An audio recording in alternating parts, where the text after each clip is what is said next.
If you don't like repetition, then don't do this exercise. It's for those who either love repetition or are prepared to train themselves to repeat. Repetition is practice. Practice is repetition.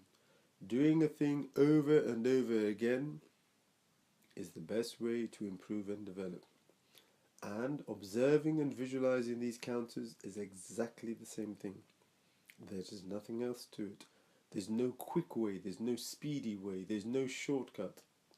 Look at the counters, then close your eyes and see what you can see with your eyes closed. Then open them up again and repeat exactly the same exercise.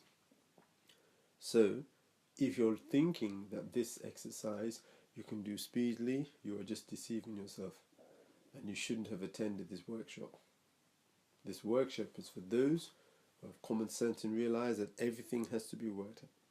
And the power to visualize, the power to be able to see anything in your mind's eye, is the power that you have to develop and strengthen. Strengthening with practice, strengthening with repeated action again and again and again.